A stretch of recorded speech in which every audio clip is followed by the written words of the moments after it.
Hello and welcome to Build Your Own CPU Part 7. In this episode we'll be looking at the demultiplexer. This demultiplexes two signals into four. So these cards are a superset of three similar functions. Only one of the four outputs is on at any one time. The first card will demultiplex the destination address mode. To do this, we connect the card select at the top here to 5 volts, therefore the output here is always 0. Then it only decodes DA and DB.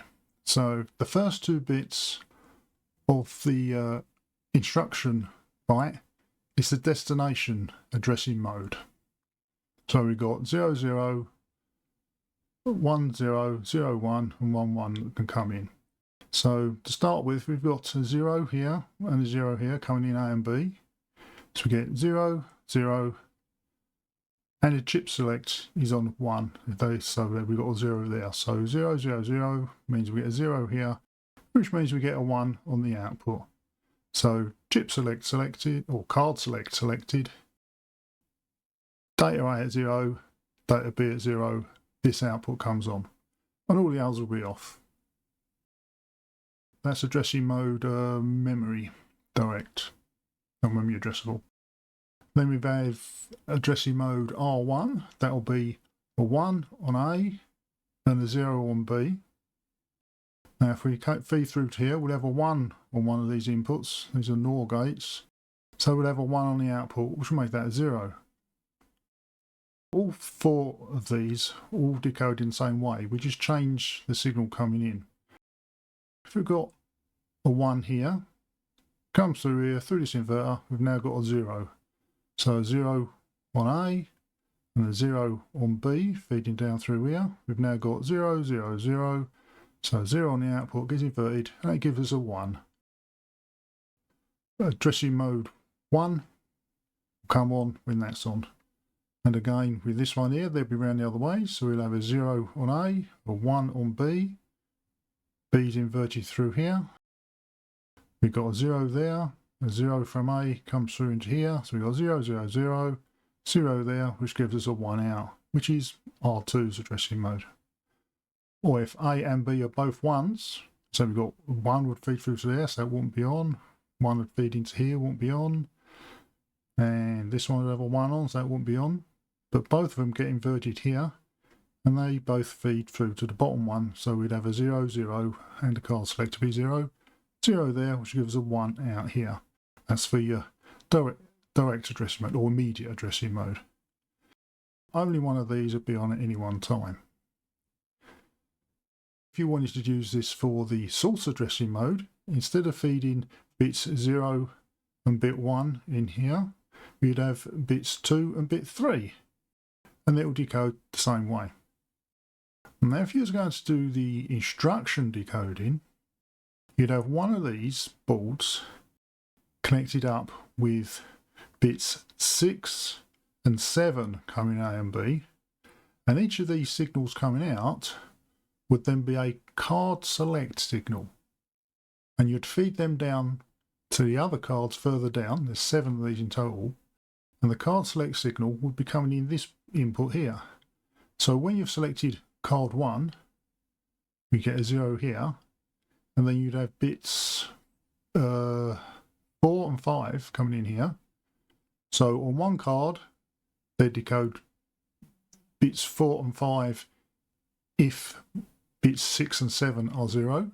On the next one, bits 6 and 7 added up made a 1, then it'd be the next card. And if there was a 2, next card, and if bits 6 and 7 both on, that would be the last card down, and therefore you'd have a total of 16 decoded signals for the actual instruction. I hope that makes sense. Now if we look at the actual board, we'll build one and we'll test it.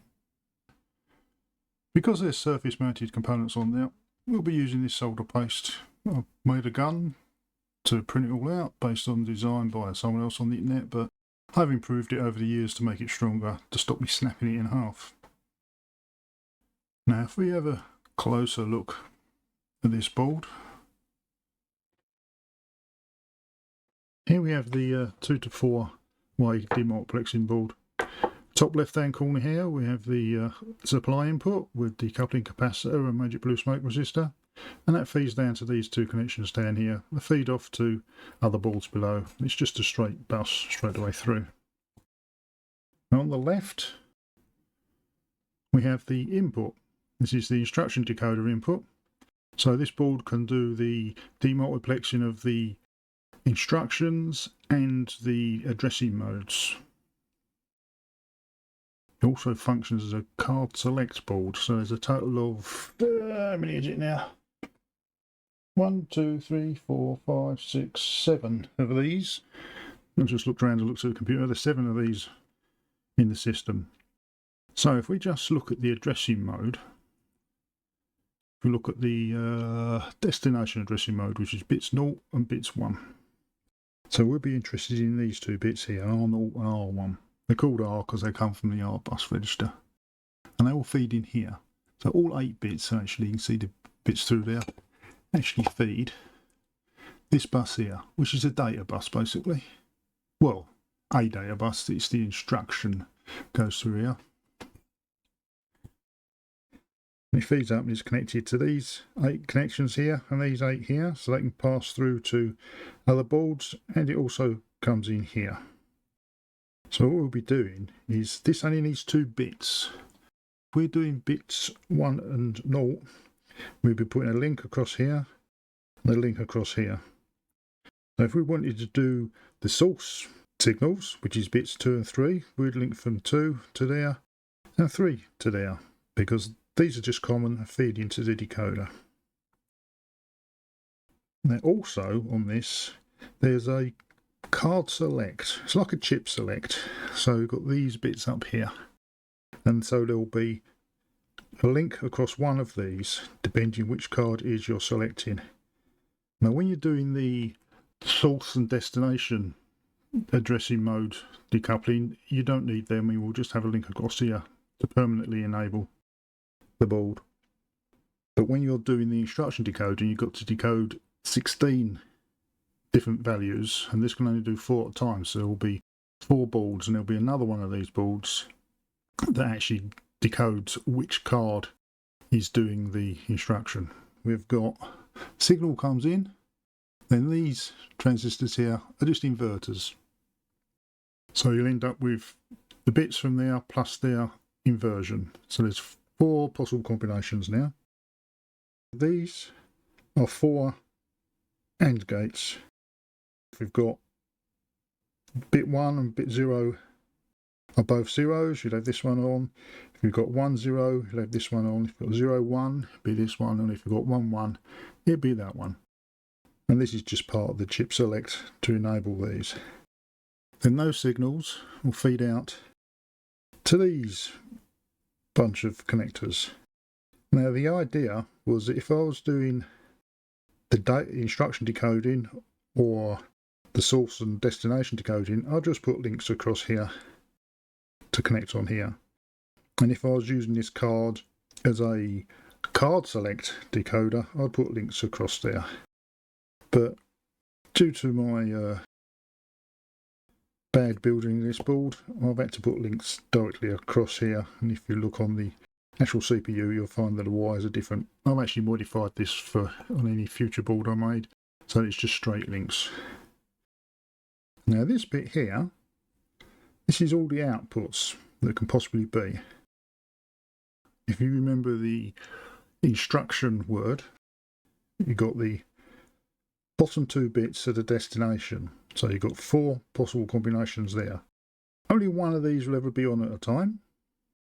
And then you've got the 4 possible source addressing modes. Only one of those 4 will be on at any one time.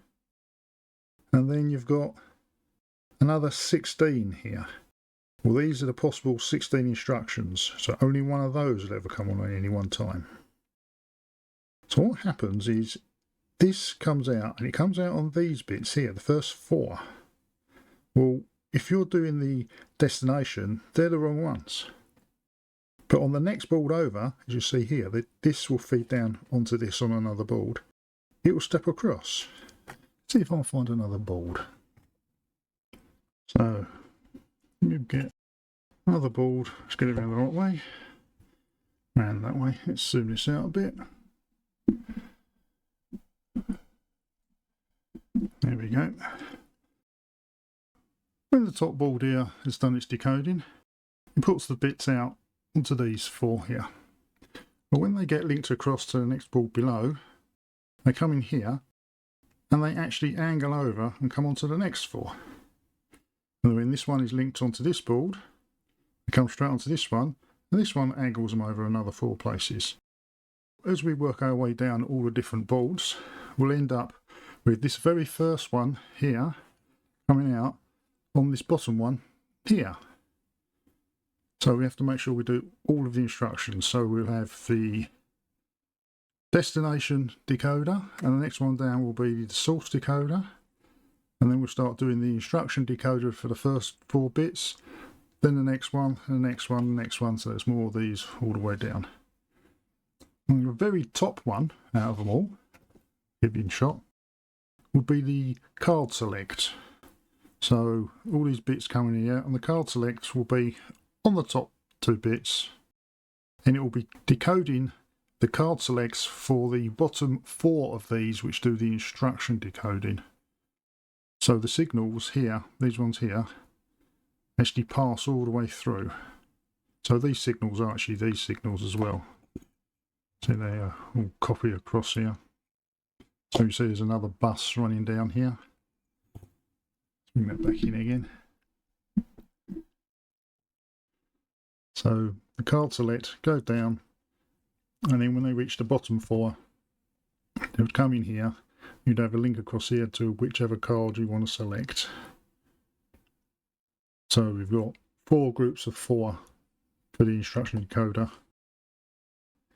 This will be the first group. This is the next group, next group, next group, then source and destination. Now this is duplicated on the side here, and this feeds across into the rest of the instruction decoder. So the actual labelling on there actually tells you what they are. That shows instruction 1, 3, 5, 7, 9, 11, 13 and 15. And on the sides we'll have 0, 1, 2, 3, 4, 5, 6 and 7. Then you've got the destination 4 there and the source 4 there.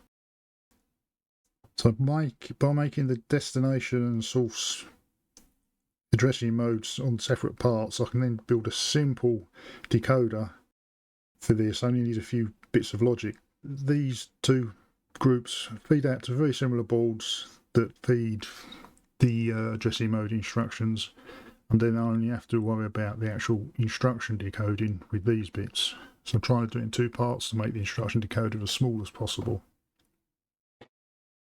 Alright, let's see if I can get this solder paste on so we can start soldering. Oh, it doesn't want to be very sticky, this. There we go. Just enough solder paste to cover the pad.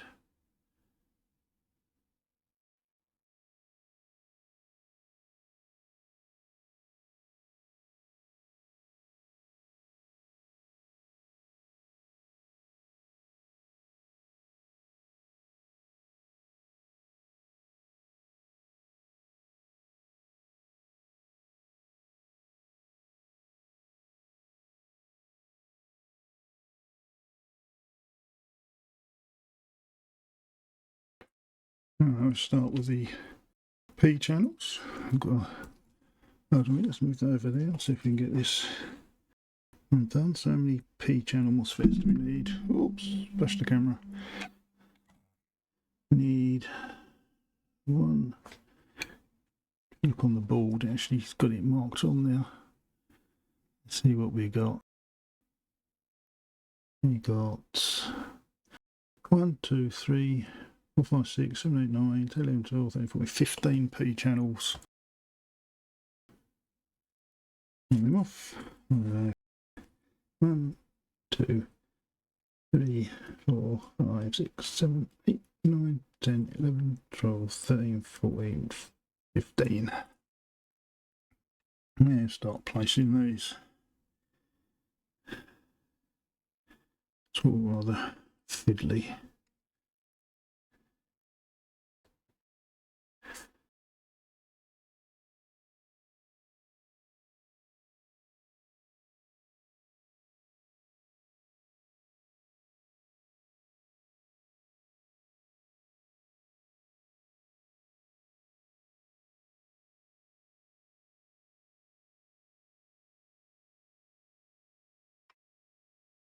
So let's do the in channel.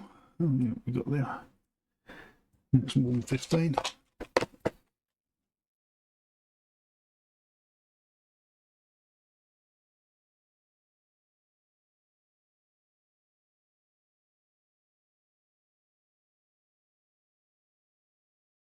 Capacitor, we have 47.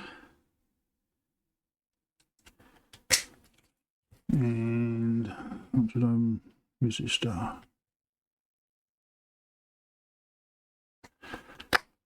Right. 100 ohm resistor just there. And make sure the capacitor's around the right way. It's round that way. Make sure we get it the right way. And you may see on the tiny writing there it says VR. Get up to the board. VR, that means it's the voltage gone through a resistor. So that'd always be positive, so I know that's the positive end of the capacitor.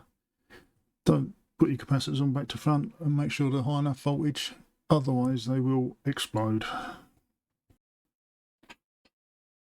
Now don't get put off by surface mounted soldering, it's not that difficult. One thing I will say though is if you're soldering components like these transistors, they've got legs on, you can do it with a soldering iron.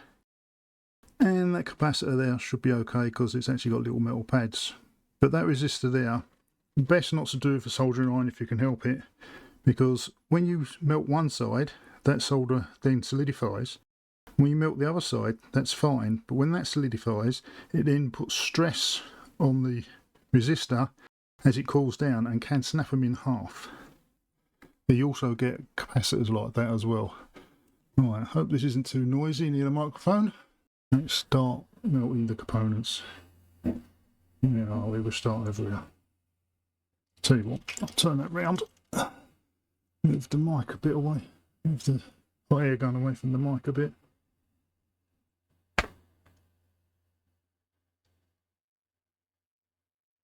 I normally do this left-handed, so I've got my right hand to tweak things around with the tweezers. Don't try and move them with your fingers because you will burn yourself.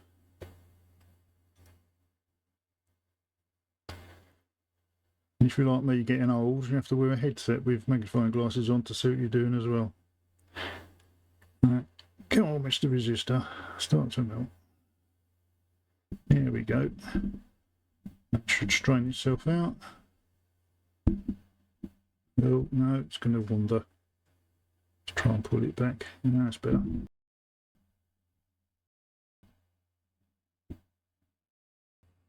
Alright, is that side good? Looks a bit funny to me. Let's turn it round. Oh, we'll be alright for this one. It's only a test one. Let's go on with the transistors. And they should pull themselves into place.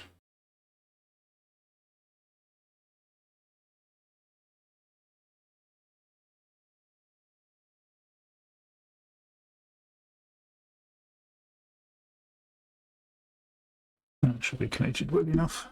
Well, we'll find out when we test the board. Well, that's the board soldered up as much as we need to at the moment. So let's put a supply on it. I've got a supply here from my bench power supply. See if I can connect that. Which is positive. I normally have a diode to protect, but there we go, it's marked down there. So it's 5 volts that side, orange is 5 volts. Connect it on there. There you go. I've soldered some pins on there so we can connect it up easier. This wire out of the way. Oh, it's catching. Let's go on top of it. There we go. Right, now we've got the test box. Now we've got black and white wire. This one's got the supply. So yellow being positive on that. We put that in there. We've now got a supply onto the board. We get some blue tack. Hold that one on with blue tack. Now it's pushed off. A little bit fiddly. There we go. Right, now these 8 here are the top 8, and they're the ones we'll be using for this test. So, right, 1 will be brown. And if we put that one into that input, and the red one will be 2, so we put that into the other input, just there. I mean, they wouldn't all be coming in over here, and then you'd have links going across to connect them. But I'll just put them straight into the inputs where we want them. Now there'll be 4 outputs, and I can hold that with blue tack as well. There we go, push that on there. Unfortunately, I'll just unplug the supply. Now I want the 4 outputs from the board. We're going to 4 inputs on there, so we'll wire them to those ones. So that will be 5, 6, 7 and 8, which will be green for 5, blue for 6, mauve for 7 and white for 8. So they should come out on these 4 here. One there, one there, one there, one there. Got those to go in together. It should go. I don't break them with my heavy-handedness. There we go. So we've now got that board all wired up, and this all wired up. There's no actual juice on it at the moment. Let's turn the bench power supply on. Alright.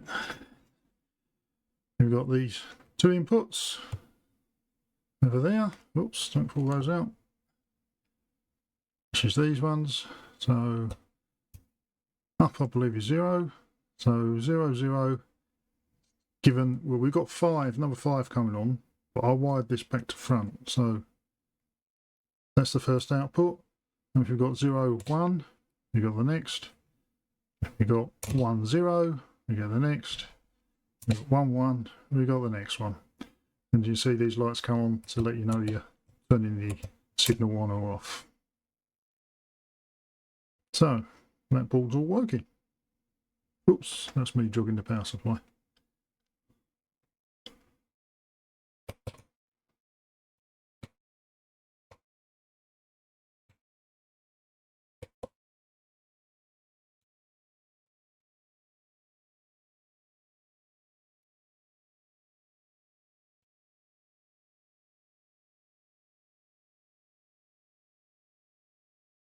The more observant amongst you may have noticed that I didn't do the card select, so just popping back to the board, I've added the card select over here. I've in fact hold it down with a bit of blue tack, so make sure everything's in place.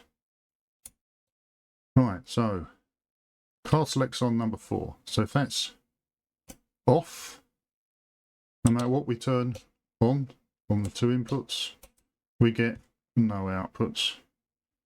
If we turn the card select on, both off, we've got the one on there, one on there, there, and we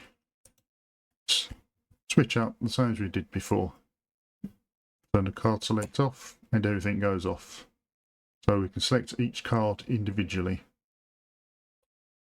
Well, I think that's enough for this episode. So don't forget to like and subscribe, and hopefully I'll see you in part 8.